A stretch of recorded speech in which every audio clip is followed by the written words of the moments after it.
Fala turma, professor Samuel Doria, mais uma vez, falando de matemática com vocês. E aí, tudo bem com vocês? Vamos iniciar mais uma aula de matemática, vamos abordar algumas habilidades envolvendo matemática. Então pessoal, é importante, que a gente entenda que a gente precisa estar com o nosso material didático à nossa disposição para que nós possamos iniciar mais uma aula de matemática. É importante vocês lembrarem que o nosso componente curricular é matemática. Essa aula tem como público-alvo vocês alunos do 5º ano do ensino fundamental. Nessa aula de hoje, a gente vai falar de reta numérica, ou seja, a gente vai explorar a reta numérica envolvendo os números naturais. Então, pessoal, e aí? Vamos iniciar nossa aula de matemática? Então, pessoal, aí nós vamos para a página 153. Na página 153 tem exemplos de reta com números naturais. Mas antes, eu coloquei aqui dois exemplos para nós percebermos as divisões que nós podemos fazer em uma reta numérica. Aqui, por exemplo, eu coloquei o 0 e o 1, dois números naturais. Entre esses dois números naturais, eu mostrei que a gente pode obter vários números decimais e vários números fracionários. Depende da divisão que a gente quer fazer. Por exemplo, eu fiz 10 divisões. Eu mostrei que entre o 0 e o 1 eu posso ter 10 números fracionários. Eu posso também ter 10 números decimais. Eu posso fazer várias divisões. Então eu disse que do 0 até o 1 eu tenho 1 décimo em forma de fração, 2 décimos, 3 décimos, até o 9 décimo. Após o 9 décimo vem 10 décimo, que 10 décimo é uma fração aparente, é um inteiro. Aqui abaixo eu já coloquei entre o 0 e o 1 apenas uma fração. Por quê? Porque eu dividi somente em duas partes, em dois segmentos. Então, naquele ponto que representa essa divisão, eu coloquei um meio. Ou seja, eu estou dizendo que aqui é exatamente metade do segmento de medida entre o 0 e o 1. Então, pessoal, é isso que nós vamos ver. Quais frações a gente pode inserir entre dois números naturais na reta numérica? E em que posição a gente coloca exatamente ou aproximadamente aquela fração? É justamente isso que a gente vai fazer. Mas antes eu quero que vocês tenham noção de uma coisa. Aqui eu fiz 10 divisões. Então eu priorizei o denominador 10.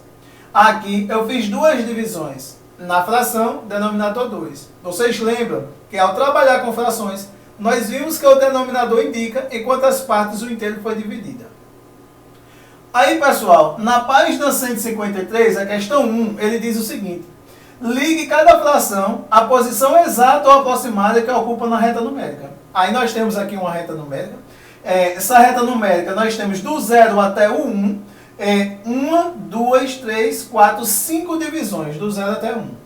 Do 1 até o 2 nós temos 1, 2, 3, 4, 5 divisões também, 5 segmentos de medida. Ou seja, aqui nós temos uma graduação, e essa graduação ele nos colocou, ou ele nos forneceu os valores que representa cada um desses pontos em fração. Aí o que é que ele quer? Que a gente coloque 3 quintos, 1 quinto, 1 inteiro e 2 quintos, 1 inteiro e 3 quintos na sua posição correta, exata ou aproximada aqui na reta numérica. Então o que é que nós vamos fazer? Nós vamos perceber. Se aqui nós colocamos, ou se nós dividimos em 5 segmentos iguais, cada um desses segmentos aqui pode representar ou ser representado por uma fração. Aqui pode ser 1 quinto, 2 quintos, 3 quintos, 4 quintos, 5 quintos é 1 inteiro. Então aqui eu vou colocar 1 quinto. Aqui eu já vou colocar 3 quintos, porque eu não tenho a fração 2 quintos. Aí preste atenção, eu tenho uma fração 1 quinto, que foi esse segmento aqui. Eu tenho uma fração 3 quintos, ou seja, 1 quinto, 2 quintos, 3 quintos. Agora me sobrou a fração 1 inteiro e 2 quintos e a fração 1 inteiro e 3 quintos. Significa dizer que essas duas frações elas já ficam depois do inteiro, porque é uma fração mista. Além dela já ter passado por uma casa inteira, ela já passou por 2 das 5 partes em que a próxima casa foi dividida. Então ela vai ficar aqui. Aqui nós teremos 1 inteiro e 2 quintos. E aqui nós teremos 1 inteiro e 3 quintos. Então, nós colocamos nas suas posições cada fração. Como que nós identificamos? Pelo denominador. O denominador 5 indica que o segmento de medida, a distância entre o 0 e 1, foi dividido em 5 partes. Então eu tenho 1 das 5, 2 das 5, 3 das 5, 4 das 5, e aqui seria 5 quinto, que é o natural, que é o número inteiro 1. Então, pessoal, é importante, quando a gente for localizar na reta numérica frações, a gente observar o denominador primeiro e depois o numerador. Aí, pessoal, agora ele quer também, na letra B, ele nos deu também uma reta, também do 0 até 1 e do 1 até o 2, sendo que do 0 até 1 ele fez apenas 2 divisões. Do 1 até o 2 ele fez apenas 2 divisões. Mas ele nos deu várias frações. Então, o primeiro passo é a gente entender.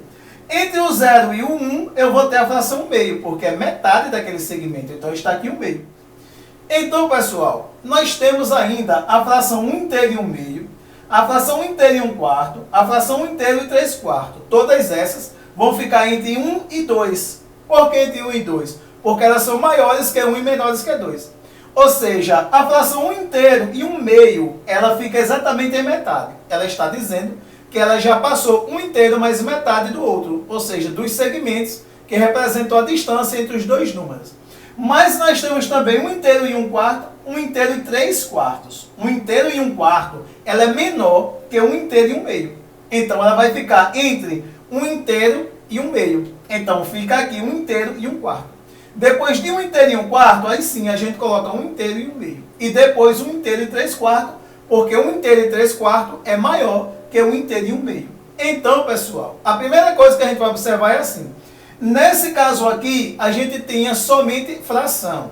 Aí a gente olha o denominador 2, representa em quantas partes o segmento de medida, que representa a distância entre o 0 e 1, foi dividido, 2. E 1 andais. Se é 1 andais, está aqui. Aqui a gente já vai observar outra coisa. A parte inteira é sempre 1. Agora nós vamos analisar a fração. 1 quarto, ela é menor que 1 meio. 1 meio é menor que 3 quartos. Portanto, nós colocamos em ordem crescente, uma vez que nós entendemos que a reta dos naturais é crescente. Então, nós organizamos cada fração em seu respectivo ponto. Na página 153, ele diz: Bento vai pintar uma cerca formada por 8 tábuas de mesmo tamanho. De manhã, ele vai pintar 5 tábuas dessa cerca. E à tarde vai pintar mais 2 tábuas. Então, Bento ele vai pintar uma cerca formada com 8 tábuas. Ele vai pintar em 2 etapas. Pela manhã uma quantidade, pela tarde outra quantidade. Pela manhã ele vai pintar 5 tábuas e à tarde vai pintar 2. Portanto, aí a gente vai ver quais são as questões, as perguntas relativas a esse problema. Então, relativo a esse problema, ele está dizendo que fração da cerca ele pintará nesse dia. Uma pergunta. Que fração da cerca ele pintará nesse dia. Juntando a parte da manhã e a parte da tarde. Então, nós vamos dizer o seguinte. Pela manhã, Bento pintará 5 oitavos. Presta atenção. A cerca é formada por 8 tábuas e pela manhã ele vai pintar 5. À tarde, ele vai pintar 2 oitavos. A cerca é formada por 8 tábuas e ele vai pintar 2. Aí ele quer saber, ao todo, ele pintará que fração das tábuas da cerca? Vamos somar. Nós vamos somar 5 oitavos, que é a parte que ele vai pintar pela manhã, somado com 2 oitavos, que é a parte que ele vai pintar à tarde. Portanto, nesse dia, Bento pintará 7 oitavos do portão. Aí na letra B, ele quer saber quanto ainda faltará para pintar. É simples, basta a gente saber o seguinte. Sabendo que Bento pintará hoje, 7 das 8 tábuas, né? Quanto sobrará? Sobrará uma tábua. Se sobrará uma tábua, nós podemos fazer o seguinte. 8 oitavos é o portão por completo. Menos 7 oitavos, que foi o que ele pintou no dia anterior. Então, sobrará ou faltará um oitavo. Logo, nós podemos dizer que falta ainda um oitavo do portão para ser pintado. Aí, pessoal, Priscila plantou árvores frutíferas em seu terreno.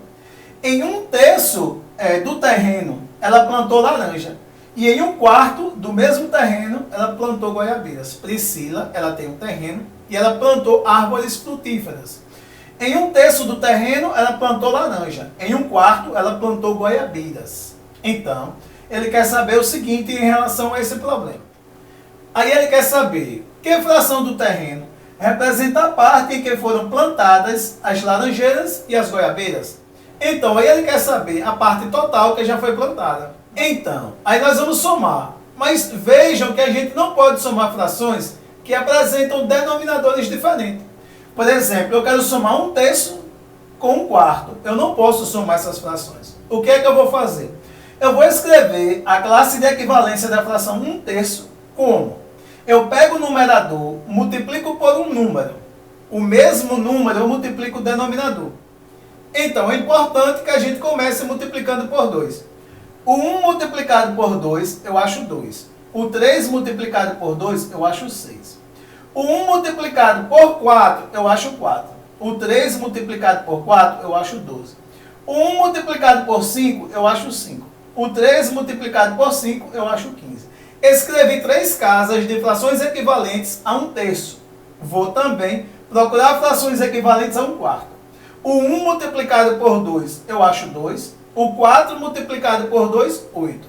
O 1 multiplicado por 3, 3. O 4 multiplicado por 3, 12. O 1 multiplicado por 4, 4. O 4 multiplicado por 4, 16. Logo, pessoal, eu escrevi também 3 frações equivalentes a 1/4. O que é que eu vou fazer? Vou procurar aqui e aqui frações que apresentam o mesmo denominador. Aí eu achei 4 dozeavos e 3 dozeavos. Logo, essas frações são equivalentes a 1/4 e 1/3. Então, como elas apresentam denominadores iguais, eu vou somá-las. Ou seja, eu vou substituir 1/3 por 4 dozeavos e 1/4 por 3 dozeavos, uma vez que são frações equivalentes. Frações equivalentes são aquelas frações que representam a mesma quantidade ou a mesma parte do inteiro. Aí então agora nós vamos somar. Logo, no lugar de 1/3, eu vou colocar 4 dozeavos. Logo, no lugar de 1/4, eu vou colocar 3 dozeavos. Como eu substituir, ao invés de somar 1/3 com 1/4, eu vou somar agora, 4 dozeavos mais 3 dozeavos. Aí vocês sabem. Como os denominadores são iguais, eu conservo o denominador e somo os numeradores. 4 mais 3, 7. 7 dozeavos. Estamos dizendo que Priscila já plantou 7 dozeavos do seu terreno, entre goiabeiras e laranjeiras. Na letra B ele quer saber, o restante do terreno ainda não possui árvores plantadas. Que fração representa essa parte sem plantação? Ela está querendo saber a parte do terreno de Priscila que ficou sem plantar. Que fração ela representa? É simples. A gente vai fazer o seguinte. O terreno inteiro pode ser representado pela fração 12 dozeavos. 12 dividido por 12 é 1. É um terreno por completo. Aí nós vamos ver o seguinte. A parte com árvores plantada representa 7 dozeavos. Já vimos. Aí nós vamos subtrair. Aí, nesse caso, nós vamos fazer 12 dozeavos menos 7 dozeavos. Denominadores iguais. 12 menos 7 é 5. 5 dozeavos. Portanto, estamos dizendo que 5 dozeavos do terreno continua sem plantar. Questão 5. Na questão 5, a Rafaela vai a uma excursão que durará 9 horas. Ela sabe que dessas 9 horas, 2 horas são usadas para visitar uma cachoeira e 3 horas para conhecer o centro histórico de uma cidade. A Rafaela vai a uma excursão e essa excursão vai dividir o percurso lá em 2 etapas. 2 horas serão usadas para visitar a cachoeira e 3 horas para conhecer o centro histórico. Aí ele quer saber o seguinte. Que fração do total de horas será gasto ao todo na visita à cachoeira e ao centro histórico? Então, nós vimos que 2/9 é o tempo que ela vai usar para visitar a cachoeira. O tempo total da excursão é 9 horas. Dessas 9, 2 ela vai usar para visitar a cachoeira. Somada com 3/9, o tempo que ela vai usar para visitar o centro histórico. Portanto, 2 mais 3 é 5. 5/9 é o tempo total que ela vai usar para essas visitas.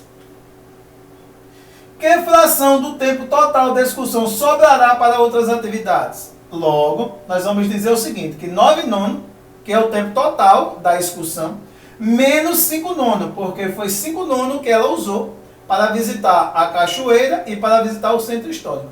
9 menos 5 é 4. Então é 4 nono que vai sobrar para fazer outras visitas fora essas duas. Então, pessoal, nossa aula de hoje fica por aqui. Espero que vocês tenham aprendido algumas habilidades. Um forte abraço e até o próximo encontro.